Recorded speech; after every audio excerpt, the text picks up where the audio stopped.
Hello बच्चों, कैसे हैं आप सब।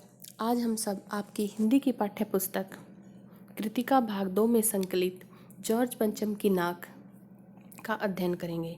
जॉर्ज पंचम की नाक, इसके लेखक हैं कमलेश्वर जी। कमलेश्वर जी हिंदी लेखक 20वीं सदी के सबसे सशक्त लेखकों में से एक समझे जाते हैं।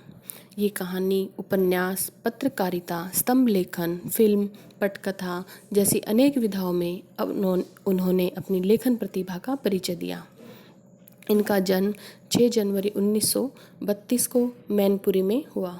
इन्होंने अनेक रचनाओं, राजा निर्बंसिया, कहानी, उपन्यासों या पुस्तकों का भी उन्होंने विमोचन किया, उनको आधार बनाया और उनको आधार बनाकर अपने मन की व्यथा को, अपनी मन की रचनाओं को उनमें उकेरा। इसमें भी वे जॉर्ज पंचम की नाक, इसके विषय में बताते हैं कि किस प्रकार से जब इंग्लैंड की महारानी एलिजाबेथ द्वितीय आती हैं तो जॉर्ज पंचम की नाक, जो कि एक लाट है, लाट होती है बच्चों एक मूर्ति, उसके विषय में बताया जाता है कि कैसे उस लाट की नाक न रहने पर पूरा जो हमारा सरकारी तंत्र है, हमारी जो व्यवस्था है, किस प्रकार से अस्त व्यस्त या उन अंग्रेजी शासकों की गुलामी से दूर होने पर भी किस तरह से मानसिक रूप से वो उनके गुलाम बने हुए हैं। इसमें वो कहते हैं, जब इस कहानी की उन्होंने रचना की तो उसके परिप्रेक्ष्य में, उसकी भूमिका के विषय में बताते हैं कि जब वे दिल्ली आते हैं तो उनका जो असंतोष है और जो आक्रोश, अर्थात उनके मन का जो आक्रोश है, जो क्रोध है, आवेश है, वो बढ़ जाता है। उन्हें लग रहा था कि जिस आस्था और ममता से वे राजा निर्बंसिया नामक उनकी एक कहानी है उनकी, जिसकी उन्होंने रचना की थी, उन्हें लग रहा था जिस कहानी की रचना की वे उसी तरह के समाज में जी रहे हैं। लेकिन बाद में जब वो दिल्ली आते हैं तो उन्हें सचमुच ये पता लगता है कि जो वास्तविक जो राजनीति है, जितना भ्रष्ट राजतंत्र है, उस सब को वो देख पाते हैं। उनमें घुटते संघर्ष करते व्यक्ति की हालत कैसी है, यह सब उन्हें वहीं पर आकर पता चलता है और उन्हें पहली बार इतनी गहराई से यह सब देखने का मौका मिलता है। और तंत्र भी ऐसा जिस पे कोई प्रहार नहीं किया जा सकता। इस घुटन से ही वे गुजर रहे थे कि उन्होंने जॉर्ज पंचम की नाक कहानी लिखी। और वे बताते हैं कि जब वे टेलीविज़न में सरकारी नौकरी करते थे और जैसे ही ये कहानी छपती है तो मानो एक बवंडर हो जाता है, फाइलें दौड़ने लगती हैं, पुलिस इंक्वायरी शुरू हो जाती है। ऐसा क्यों होता है? क्योंकि उन्होंने किस पर प्रहार किया? सरकारी तंत्र पर प्रहार किया था और अंततः उन्हें नौकरी ही छोड़नी पड़ जाती है। पर इस सरकारी कहानी का अंत तब होता है जब उन्हें नौकरी छोड़े भी 1.5 वर्ष बीत चुका होता है और उनकी जगह पर जब कोई दूसरा व्यक्ति आता है, उससे पूछा जाता है कि जॉर्ज पंचम की नाक कहानी उसने क्यों लिखी। यहाँ पर भी उन्होंने एक व्यंग्य लिखा कि 1.5 वर्ष के पश्चात हमारी जो फाइलें हैं, सरकारी जो तंत्र है, उसकी कार्यवाही कितनी ढीली है, किस तरह से वो उस चीज़ों को, उन कार्यों को करते हैं कि इतने वर्ष के बाद उन्हें सच्चाई का पता लगता है या उसके लिए वो निकलते हैं। तो आइए बच्चों, आगे हम पढ़ते हैं जॉर्ज पंचम की नाक। यह बात उस समय की है जब इंग्लैंड की रानी एलिजाबेथ द्वितीय में अपने पति के हिंदुस्तान पधारने वाली थी। अखबारों में उनकी चर्चा हो रही थी। रोज़ लंदन के अखबारों से खबरें आ रही थी कि शाही दौरे के लिए कैसी कैसी तैयारियां हो रही हैं। रानी एलिजाबेथ का दर्जी परेशान था कि हिंदुस्तान, पाकिस्तान और नेपाल के दौरे पर रानी कब क्या पहनेंगी। उनका सेक्रेटरी और शायद जासूस भी उनके पहले ही इस महाद्वीप का तूफानी दौरा करने वाला था। आखिर कोई मजाक तो था नहीं। जमाना चूंकि नया था, फौज फाटे के साथ निकलने के दिन बीत चुके थे, इसलिए फोटोग्राफरों की फौज तैयार हो रही थी। यहाँ पर लेखक बता रहे हैं कि जब इंग्लैंड की महारानी एलिजाबेथ अपने पति के साथ वहाँ पर भारत की यात्रा के लिए निकलने के लिए तैयार होती हैं, तो वहाँ पर पूरे इंग्लैंड में जो अखबारों में जो चर्चाएं छपती थी, उन सब की कटिंग एक तरह से लगा सकते हैं कि वही सब यहाँ पर भी हर रोज़ छप रहा था कि वो कैसा कुछ करने वाली हैं, किस तरह से वो दौरे पर निकलेंगी। और इसमें ये भी बताया गया कि पहले का जो समय था तब उनके साथ राजा जो महाराजा थे, जो बड़े लोग होते थे, उनके साथ किनकी फौज होती थी? उस महाद्वीप का जो तूफानी उनके साथ जो फौज होती थी, माफ़ करना, उनके साथ जो फौज थी, सेना थी, उसकी फौज तो नहीं थी, लेकिन अब फौज का की जगह किसने ले ली थी? फोटोग्राफरों ने। ये वो एक फ़ौज की ही भूमिका तैयार कर रहे थे कि वो किस तरह से उन्होंने क्या पहना है, कब कहाँ जाएंगी, क्या करेंगी, हर एक बात का विवरण फोटोग्राफर ही उन सब तक पहुंचा रहे थे। और उनके लिए किस तरह से उनका जो दर्जी है उनके लिए कर्तव्य है कि उनका कार्य क्या है, वो अपने कार्य को किस तरह से कर रहे हैं, कि वो किस जगह पर कहाँ पर जब जाएंगी तो कौन सा पोशाक वो धारण करेंगी। इस सब की जिम्मेदारी जो उसके दर्जी की थी वो अपना कर्तव्य बखूबी निभा रहा था। इंग्लैंड के अखबारों की कतरने हिंदुस्तानी अखबारों में दूसरे दिन चिपकी नजर आती। जैसा अभी बताया कि वहाँ पर जो भी छपता वही सब यहाँ की जो पत्रकारिता है, जो हम मीडिया हम देखते हैं कि यहाँ पर सबका क्या था, उन्हीं सब की कतरने, उन्हीं सब की नकल यहाँ छपती रहती, मानो यहाँ पर तो कुछ भी विशेष हो ही नहीं रहा। रानी ने एक ऐसा हल्के नीले रंग का सूट बनवाया है जिसका रेशमी कपड़ा हिंदुस्तान से मंगाया गया है, कि करीब 400 पाउंड खर्चा उस सूट पर आया है।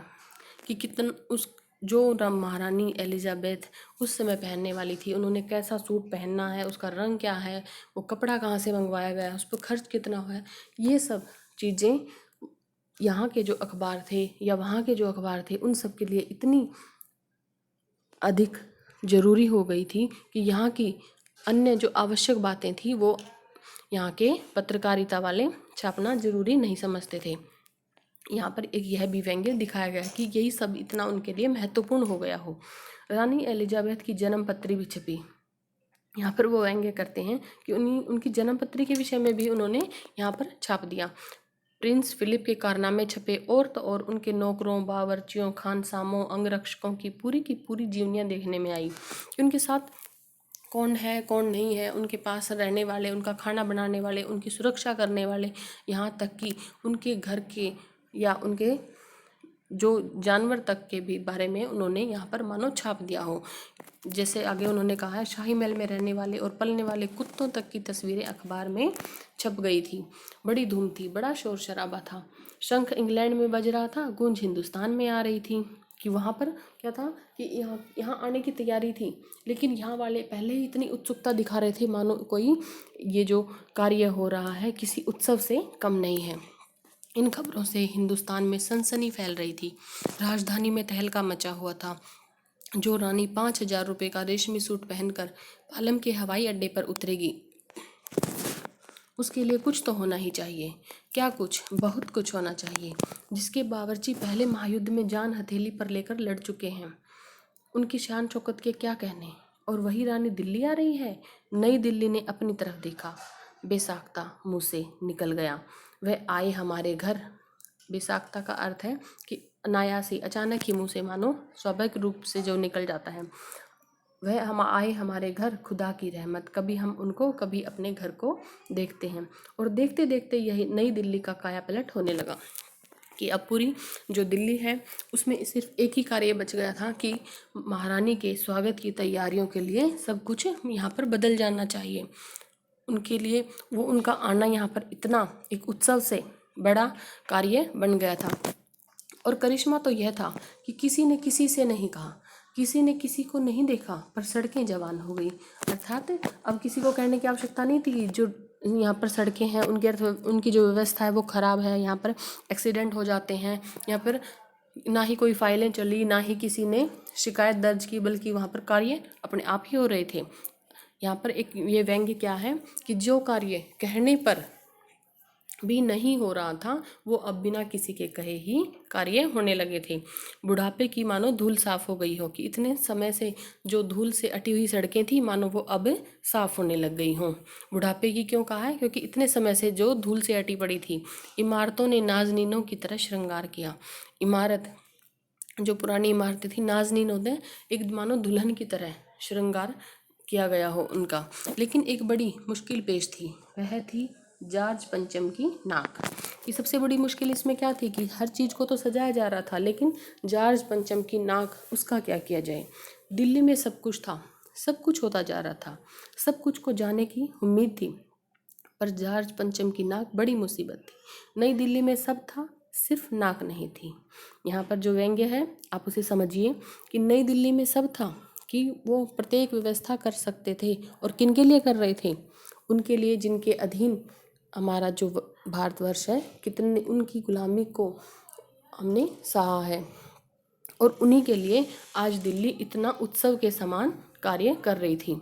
इसलिए वो यहाँ पर व्यंग्य है कि सिर्फ उनके पास नाक नहीं थी। इस नाक की भी एक लंबी दास्तान है। अब वो नाक के विषय में बताते हैं। एक लंबी दास्तान, लंबी कहानी मानो है। इस नाक के लिए बड़े तहलके मचे थे। किसी वक्त आंदोलन हुए थे, राजनीतिक पार्टियों ने प्रस्ताव पास किए थे, चंदा जमा किया था, कुछ नेताओं ने भाषण भी दिए थे, गर्मागर्म बहसें भी हुई थी, अखबारों के पन्ने रंग गए थे। बहस इस बात पर थी कि जॉर्ज पंचम की नाक रहने दी जाए या हटा दी जाए। और जैसा कि हर राजनीतिक आंदोलन में होता है, कुछ पक्ष में थे और कुछ विपक्ष में, और ज़्यादातर लोग खामोश थे। खामोश रहने वालों की ताकत दोनों तरफ थी, क्योंकि जो खामोश है उसका नहीं पता कि वो पक्ष किस पक्ष की तरफ है, तो इसलिए उनकी जो ताकत थी, कुछ उनके पक्ष में थे और कुछ दूसरों के पक्ष में थे। अब यहाँ पर उस नाक के विषय में बताया जा रहा है कि कुछ लोग ऐसे थे जो सोचते थे कि इसकी जो लाट पर जो नाक लगी हुई है उसको काट दिया जाए, क्योंकि वो मानते थे कि इसकी लाट हमारे भारतवर्ष में नहीं होनी चाहिए। अर्थात वो स्वयं के लिए इसका अपमान समझते थे, क्योंकि हमारे देश में कितने ही आंदोलनों में हमारे जो नेता हुए हैं उन्होंने हमें आज़ादी दिलवाई, लेकिन जिनसे आज़ादी दिलवाई उन्हीं की मूर्ति यहाँ पर थी, तो इसलिए यहाँ पर विपक्ष और विपक्ष बन गए थे। यह आंदोलन चल रहा था। जॉर्ज पंचम की नाक के लिए हथियारबंद पहरेदार तैनात कर दिए गए थे। क्या मजाल कि कोई उनकी नाक तक पहुंच जाए। हिंदुस्तान में जगह जगह ऐसी नाकें खड़ी थी, और जिन तक लोगों के हाथ पहुंच गए उन्हें शान और शौकत के साथ उतारकर अजायब घरों में पहुंचा दिया गया। कहीं कहीं तो शाही लाटों की नाकों के लिए गुरिल्ला युद्ध होता रहा। ये लाटें जो कि मूर्तियाँ होती हैं, यहाँ पर वो कहते हैं कि किस तरह से यहाँ पर आंदोलन ऐसा चल रहा था कि जो पहरेदार थे वो इसलिए नियुक्त किए गए थे कि उसकी जो लाट की जो नाक है वो रहनी चाहिए, लेकिन द्वंद्व दोनों तरफ था। जिन्होंने ये ठान लिया था कि लाट की नाक नहीं रहेगी, उनके लिए वो हथियारबंद पहरेदार भी कोई मायने नहीं रखते थे। अर्थात उन्होंने नाक को गायब करने की, उसको काटने की ठान रखी थी। उनमें गुरिल्ला युद्ध होता रहा। गुरिल्ला युद्ध कि वो लगातार परस्पर उसके साथ लड़ते रहे एक दूसरे के लिए। उसी ज़माने में यह हादसा हुआ कि तभी के विषय में बता रहे हैं।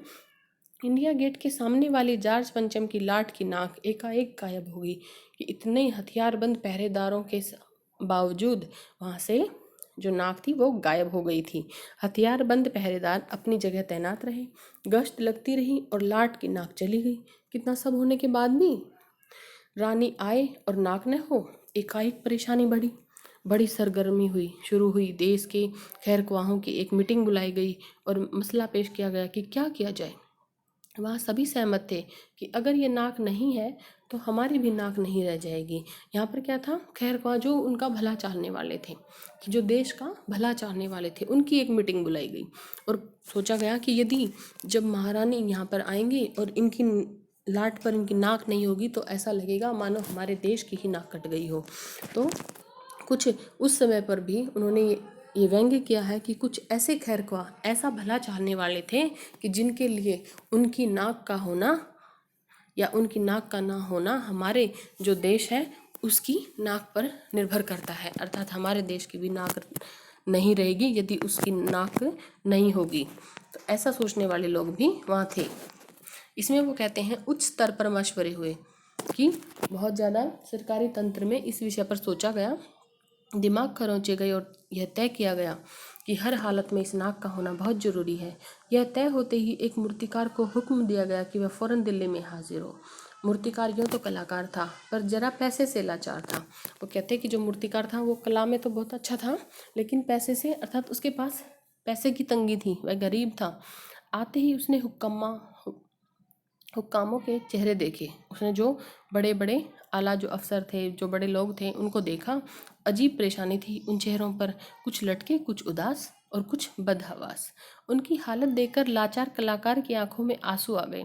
तभी एक आवाज़ सुनाई दी, मूर्तिकार, जॉर्ज पंचम की नाक लगानी है। कि किसी ने उनमें से कहा मूर्तिकार को कि आपको जो है इसकी नाक लगानी है, जार्ज पंचम की नाक लगानी है, इसी विषय में आपको यहाँ पर बुलाया गया है।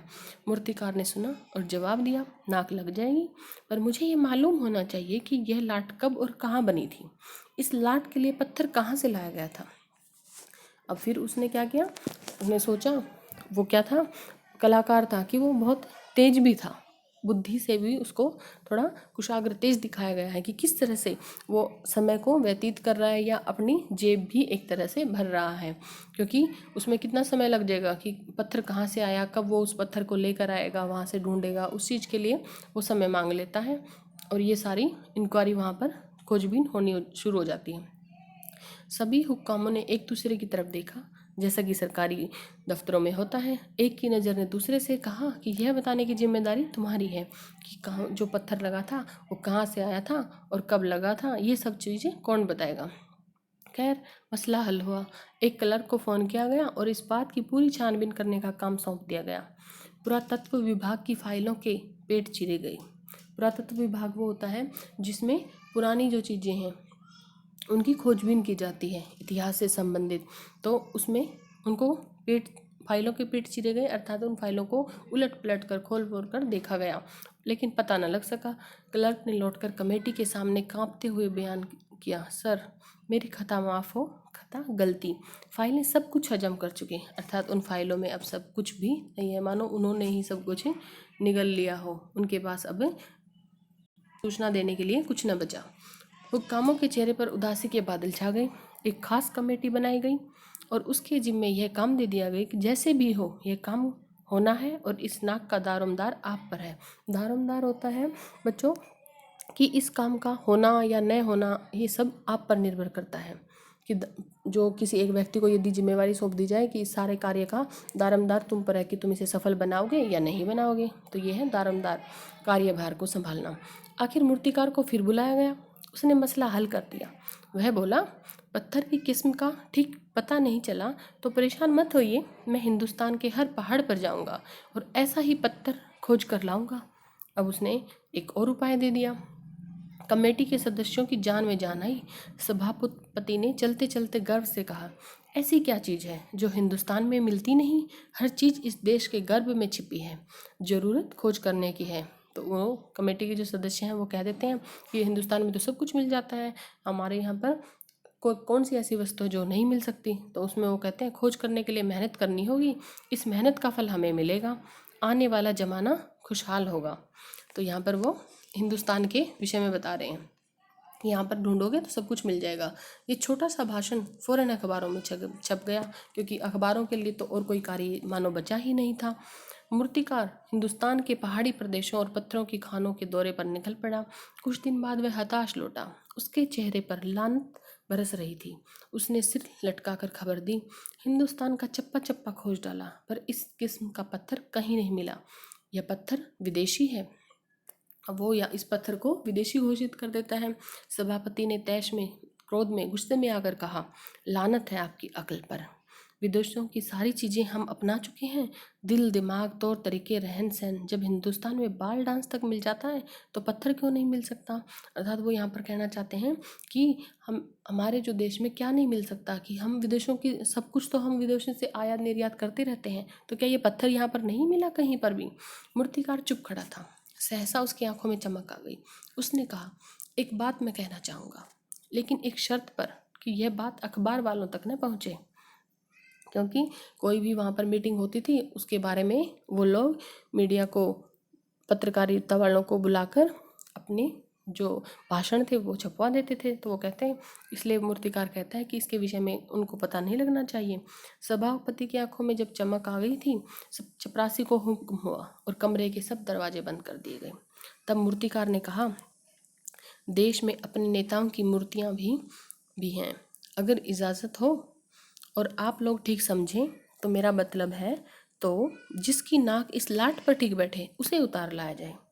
अर्थात अब यहाँ पर आप देख सकते हैं किस तरह से हमारा जो तंत्र है, हमारा जो कार्य हो रहा है, हमारे जो समाज में चल रहे हैं कुछ लोग, जो कि उस नाक के लिए हमारे उन नेताओं की मूर्तियों से भी नाक उतारने के लिए नहीं हिचकिचाते, जिन्होंने हमें उनसे आज़ादी दिलवाई, जिनकी नाक के लिए वो इतने दुखी हो रहे थे। सबने सबकी तरफ देखा, सबकी आंखों में एक क्षण की बदहवासी के बाद खुशी तैरने लगी। अर्थात उनको सिर्फ ये सब सोचने के लिए एक क्षण, एक पल ही लगा और उन्होंने उन सबको मानो भुला दिया हो। उनके लिए आज सिर्फ जॉर्ज पंचम की नाक की आवश्यक थी। सभापति ने धीमे से कहा, लेकिन बड़ी होशियारी से, अर्थात किसी को पता नहीं लगना चाहिए। और मूर्तिकार फिर देश दौरे पर निकल पड़ा। जॉर्ज पंचम की खोई हुई नाक का नाप उसके पास था।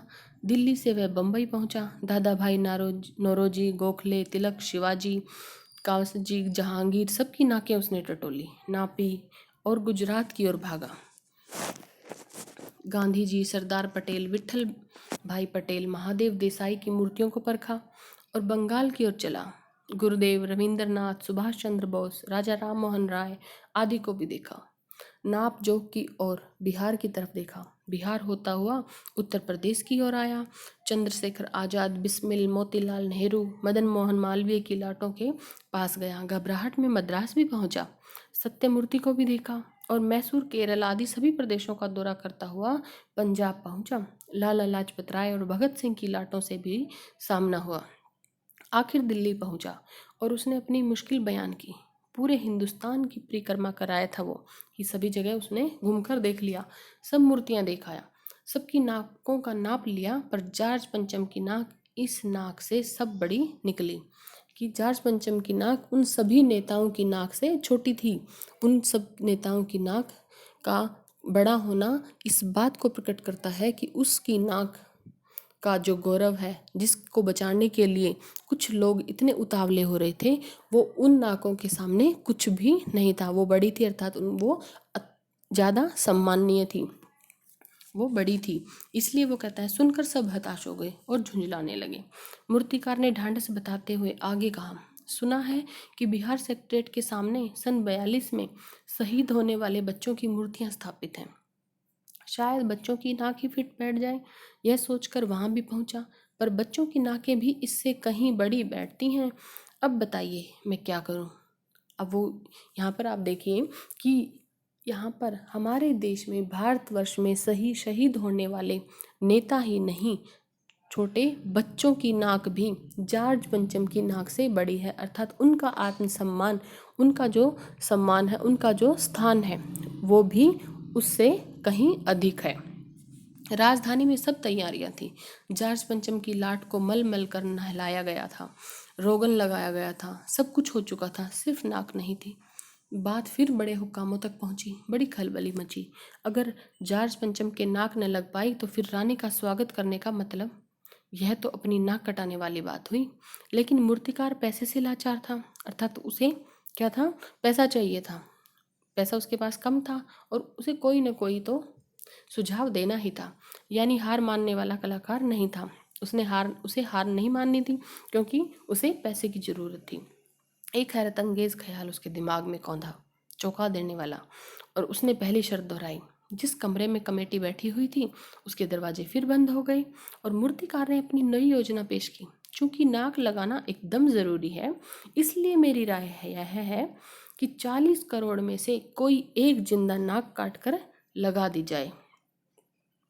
बात के साथ ही सन्नाटा छा गया। कुछ मिनटों की खामोशी के बाद सभापति ने सबकी तरफ देखा।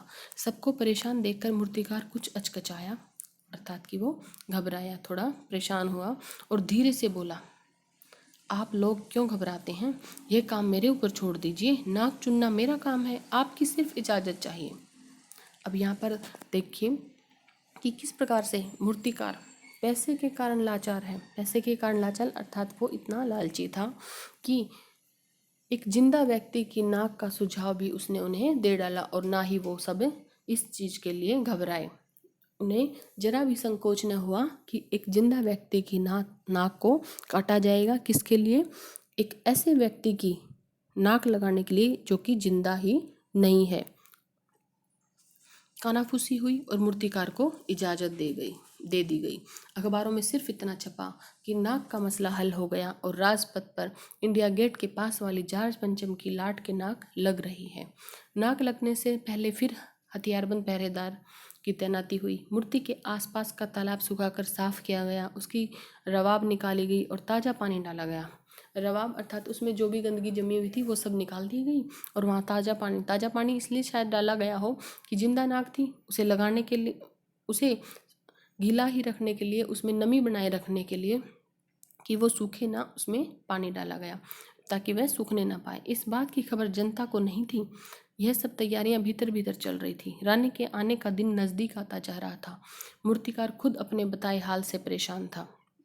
जिंदा नाक लाने के लिए उसने कमेटी वालों से कुछ और मदद मांगी, वह उसे दी गई, लेकिन इस हिदायत के साथ कि एक खास दिन हर हालत में नाक लग जानी चाहिए। और वह दिन आया कि उन्होंने उन सब की इजाज़त के साथ एक जिंदा नाक लगाई और उन सब ने भी एक व्यक्ति को, जिंदा व्यक्ति की नाक लगाने के लिए उसे इजाज़त, आदेश दे दिया। सब अखबारों ने खबरें छापी कि जॉर्ज पंचम के जिंदा नाक लगाई गई है, यानी ऐसी नाक जो कतई पत्थर की नहीं लगती।